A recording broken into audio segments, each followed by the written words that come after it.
On Network Africa.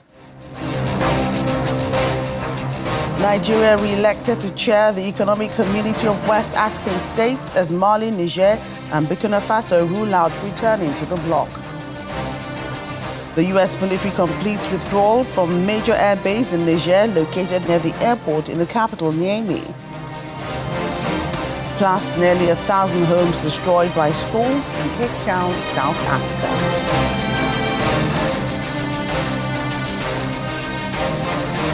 Welcome to the program. I'm Joke Rogers. Let's begin with stories and happenings that made headlines over the weekend.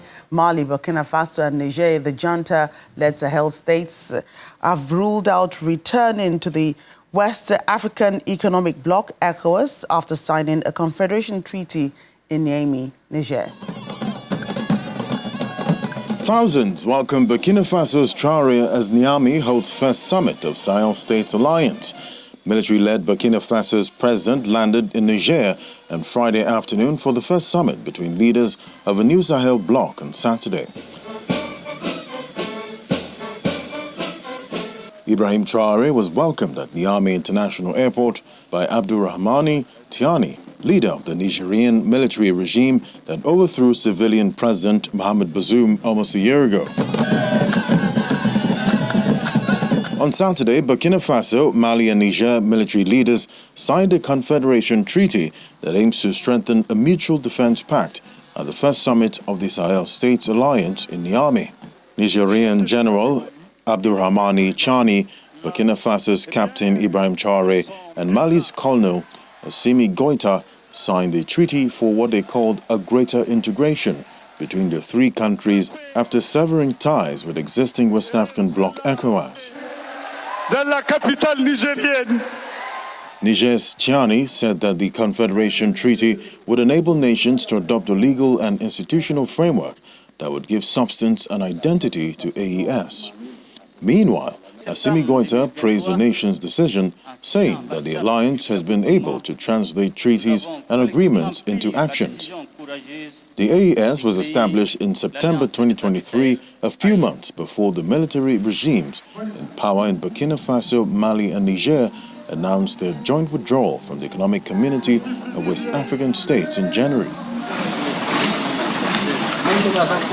Dozens of soldiers from the armed forces of the Democratic Republic of Congo were sentenced to death at a trial in the rural commune of Libero in the North Kivu province.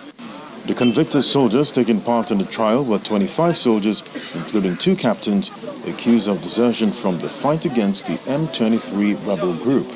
Local media reports that the convicted soldiers were also accused of dissipating weapons of war, disobeying orders, and theft. In reaction to the meeting in Niger Republic, the West African bloc ECOWAS is warning that it risks disintegration and worsened insecurity after Burkina Faso, Mali and Niger formalized their breakaway union. The head of the ECOWAS Commission says the move is a major blow to the 50-year-old bloc and could have serious consequences if they do not reverse their decision. The bloc held its 65th ordinary session of the ECOWAS Authority of Heads of State and Governments in Abuja, Nigeria's Federal Capital Territory, where the President Bola Tinubu was re-elected as the chairman about 1 year after he took over leadership of the bloc. Diplomats and officials of member countries gather in the State House for the 65th ordinary session of the ECOWAS Authority of Heads of State and Government.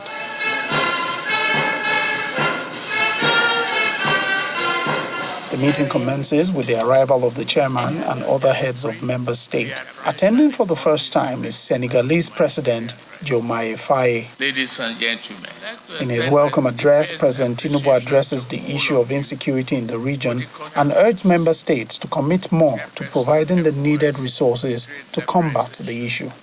Let me underscore that a peaceful and secure society is essential for achieving our potential. As we move to operationalize the ECOWAS Standby Force, ESF, in combating terrorism, I must emphasize that the success of this plan requires not only strong political will, but also substantial financial resources. Highlighting the challenges confronting the region, he emphasized the need for unity. It is imperative that we unite as a community and develop innovative approaches to unleash our vast economic potential. We must continue to identify and develop partnerships that promote investment in key sectors and promote regional trade. He said the decision of the three Sahel countries of Burkina Faso, Mali, and Niger to withdraw from ECOWAS has been noted. The meeting then moved into a closed session. Several hours later, the meeting was thrown open. President Tinubu was invited to accept to serve a second term. I've accepted to continue the service with great members and great minds that are committed to democratic value and the journey for us in the region. I'll continue my utmost best to serve our interests and build on democratic value and the structure that we inherited. The meeting ended on that note, and the president of ECOWAS Commission addressed the press on some of the resolutions taken on the issue of the three Sahel countries. I think you've all been here when the president of Senegal has indicated his acceptance to serve as facilitator for ECOWAS in our engagement with the three IOS countries. And this is in the spirit of engagement that our leaders believe should continue, because, as you rightly said, we don't only share borders, we share families, we share communities. And the leaders are determined to do everything possible to keep our community together. He also touched on the issue of the region's single currency. The time frame given for the launch of the single currency is 2027, provided the various convergence criteria are met. The challenge is meeting those convergence criteria, and the member states are encouraged to work on those criteria. So the time frame for now is 2027, and until the heads of state change that time frame, we will go by that. As the body prepares to celebrate its 50th anniversary next year, it's been agreed that a special extraordinary session will be put together to consider its future. From the presidential villa, Lanre Lasisi, Channels Television News. Let's get more on this. Public affairs analyst Seyi Adeyemo joins us on the program. A pleasure having you on the show today. Thank you so much for having me, Choke. So I'm happy to be here. Right. So what were your initial thoughts on the confederation treaty signed by the junta-led breakaway states from ECOWAS? Worrisome. It was worrisome for me because the truth of the matter is we're better united. We can do more. We can do better. Examples abound. The European Union is doing as well as they have done because of the unity among them. The truth of the matter is we are not doing well enough, having 15 members of ECOWAS, not to talk of now that we now have 12. So in my opinion, it was something that was worrisome. But again, it was expected. The truth of the matter is, I think for whatever is worth, ECOWAS have not done well enough. In my opinion, the things that are, that is expected of ECOWAS for member states, a lot of them, unfortunately, ECOWAS have failed. The economy globally is really in a very bad state. Every country, all over the world are complaining. Unfortunately, this seems to be biting more in the ECOWAS community state. And unfortunately, the government over time have not done well enough. It also is being suspected that they have an alliance with, colonial masters. They've not been able to do enough to prove that that is not true. Unfortunately, we've had incursion by Islamic militants and all of that. Again, they've not been able to do anything about that. So the truth of the matter is, I would not be, telling the whole truth if I said that this was not expected.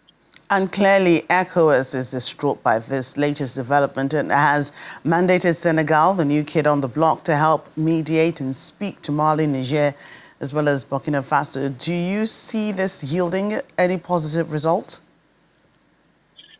It's good to try.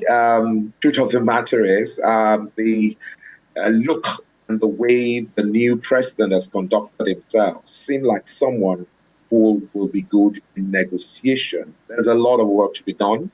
There's a lot of convincing these people to be done. And at this point, I think it's too early to sound too optimistic. But like I said, as a person, as an individual, I kind of like the new president of Senegal. And I believe that he will be able to do a good job in negotiating on behalf of ECOWAS. So let's be hopeful and expect that something very good will come out of it. Because like I said, it is better that we're together than to be divided.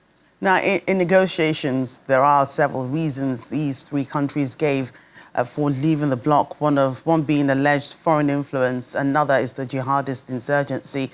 Are these valid enough to break away? Because this, according to the president of the commission, is the first time in its 50-year history that the bloc has lost members. Again, it's unfortunate that after 50 years of trying to put this together, eventually the bloc is breaking. 3 is a sizable number, in my opinion, out of 15.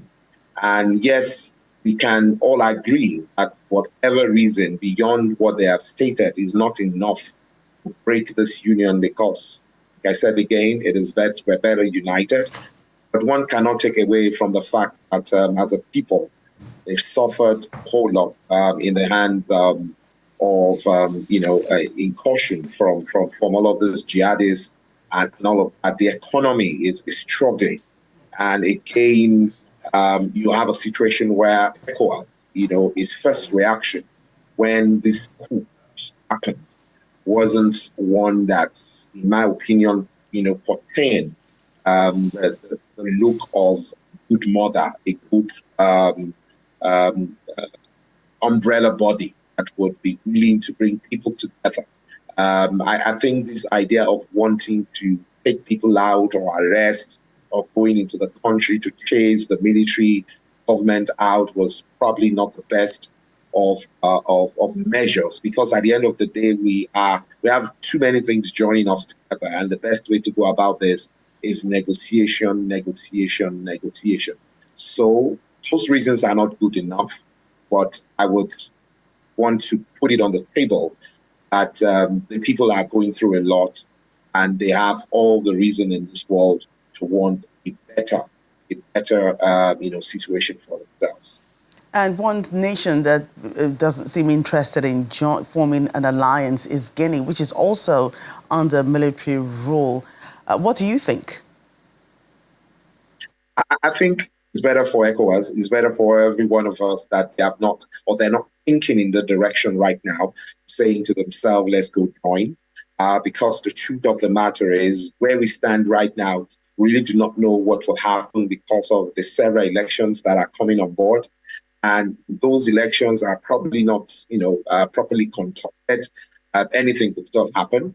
So the truth of the matter is, I'm happy personally that Guinea has not shown any interest so far. But I also want us to tread with caution, because if right things are not done, whether Guinea, whether Cameroon, whether the rest of them, other people might still pull out or have military personnel taking over the governance of their country, which is what we all don't want, because we're better off with a democratic government when compared to a military one. Right. Public Affairs Analyst Oluseyi Adeyemo, thank you for your time today. Thank you so much for having me. And still ahead. Kenyan activists stage memorial concert for anti-government protest victims. Please stay with us for details. Welcome back as we turn our attention to Niger Republic now, as the U.S. military has withdrawn its personnel from the country's Air Base 101 near the airport in the capital Niamey ahead of its exit from a major drone base near the desert city of Agadez in the coming week. Niger's ruling junta in April ordered the U.S. to withdraw its nearly 1,000 military personnel from the country following a coup last year in the West African nation.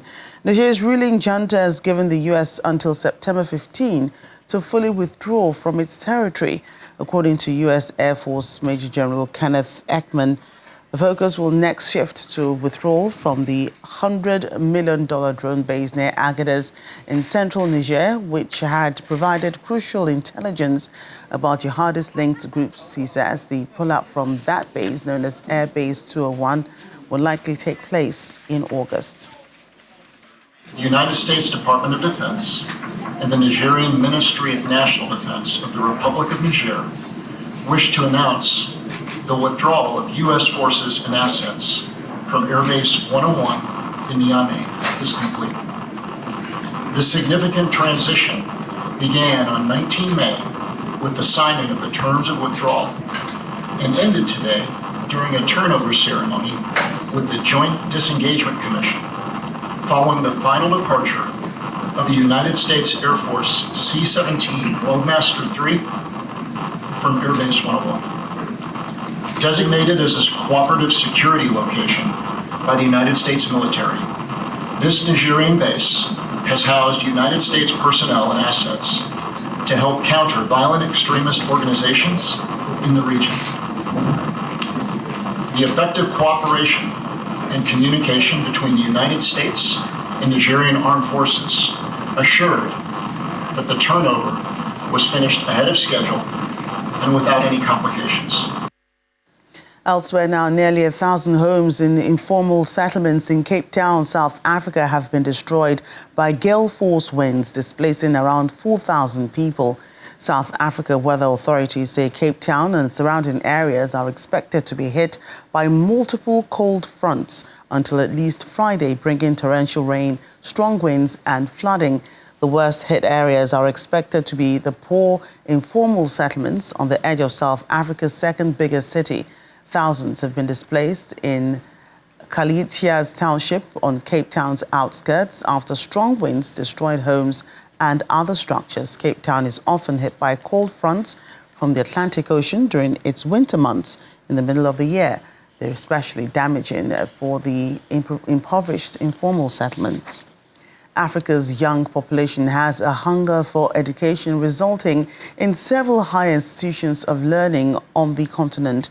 One of them, the African Leadership University, stands out as it promises a journey of self-discovery and direction for many. Our foreign affairs correspondent, Amarachi Ubani, joined other journalists in Rwanda recently to discover the uniqueness of this institution. The pressure for higher education is growing on the continent, and with the desire to study abroad, many young Africans are realizing that acquiring a degree should be attached to one's life mission and goal. Raising the next generation of African leaders can only be effectively achieved on the continent. This is how more young people are discovering the African Leadership University and what it promises: a life mission and a degree. The campus, which is non-residential, pays tribute to Africa's political creative leaders. And we have different paintings of different structures in Africa, down to the Entrepreneurial leadership student Chisom Chimezie gives us a guided tour of the university, explaining the major rooms and teaching processes. We have the movable structures because it's an immersive learning process. If you have heard about our learning model, we have 70-20-10 learning model, where 70% of our learning is self-directed, 20% with your peers and facilitators, and then 10% classroom online learning. So that means we have a very immersive learning. We don't just do theory. You don't just come to class and learn theory and move on. You have to put it in practice, and also peer learning, because we believe there's also always something to be shared amongst each other. So that's why we sit like this. Later, she and another Nigerian student, Chidera Anile, who is studying software engineering, speak about how their life's journeys have brought them here. I applied to approximately almost 10 universities to get into, but I was looking for a scholarship, a fully funded scholarship. So luckily for me, that was something I found here at ALU. No one's forcing you to study something else. It's when we come, we're introduced to the 14 grand challenges and opportunities. And from those grand challenges and opportunities, you get to identify what are you interested in. Actually, it was my sister that helped me see ALU. She found ALU and she referred ALU to me, and I tried it out. I'm like, let's just try. I'll be honest with you, I wasn't serious about coming to ALU. And I got in. I was like, okay. And I did a little bit of research on the school because they have a similar curriculum to Minerva University in the United States. And I discovered that they let you be you. Located in Kigali's Innovation City, the university was founded in 2017, but the present physical structure was built in 6 months in 2020. The university boasts of alumni from 29 different African countries, including Nigeria, Somalia, and more, and promises affordable, life-changing education for all. Amarachi Ubani, Channel Television News. We're still in Rwanda. In Kigali, the capital city, preparations were in full swing as the country was ready to receive immigrants from the United Kingdom under the controversial migration partnership between the two governments. Hostels had been built and equipped with recreational amenities, and over 150 people had been hired and trained to work in these facilities. The former British Prime Minister Rishi Sunak had vowed they'd leave the UK by early July. However, newly elected Prime Minister Keir Starmer said the asylum and migration plan was the first signed in 2022 and was never effective, and the deportation flights bound for Rwanda from the UK will eventually not take off. Mixed reactions have been trailing the cancelled asylum plan. It's a relief for those people who have been scared of coming to Rwanda, because some of those people say that they would even commit suicide if they're being forced to come to Rwanda. So it's been a great concern for us. Personally, I voted against this bill in Parliament, or as our colleague. So my party, the Democratic Party of Rwanda, has been opposed to this bill from the beginning. And we are happy that the Labour Party, which has also been opposed to this bill, has won the elections. So we are against this bill, or have been against this bill, because we believe that the UK has more resources than Rwanda and has more employment opportunities than Rwanda, and also has an obligation to receive refugees, the people who come to them, like Rwanda has a responsibility to receive refugees who come to us. So we as a party are not against the refugees, but we would like to receive refugees who choose to come to us. So countries like the UK, the Germany, and the Denmark who want to take off their own responsibility and throw it to us, we are not happy with that. What image does it give of Britain, the Great Britain, to expel some members of the Commonwealth who have sought refuge in its country? What image does it give of the country that is expelling them? Otherwise, there's no image problem for the country that receives them. Why is it supposed? Do you know what the word Commonwealth means? It means wealth that is shared, isn't it? Now you have a country that is where the Queen, the country of the Great Britain, trying to expel people so that they don't get to share the Commonwealth. And we end the program in Kenya, where activists held a memorial concert on Sunday for demonstrators killed during the recent anti-government protests. They planted white crosses with the names of at least 39 people who were killed in clashes with the police during several days of protest, as well as one day when demonstrators stormed Parliament. During the concert, people repeated calls for President William Ruto to resign. Activists have blamed the violence on thugs hired by politicians to discredit the protest movement. The government has said that opportunistic criminals are responsible. Government is listening now because of the protests. So we are kind of happy, but there's also a lot of sadness because so many people died for the government to listen. As of today, we have 51 dead, because you have over 100 people in the hospital with gunshot injuries, and they succumbing to those injuries. So we're also mourning, and we're telling the families of those who lost their loved ones, we're with you, and we shall honor that sacrifice. We just have to keep pushing forward. Obviously, it's not a sprint, it's a marathon, and along the way we are going to lose some people, along the way we are going to gain people as well. What is important is for us to stay consistent until we get to where we see Kenya is where we want it to be. That's Network Africa. Thank you for watching. I'm Joke Rogers.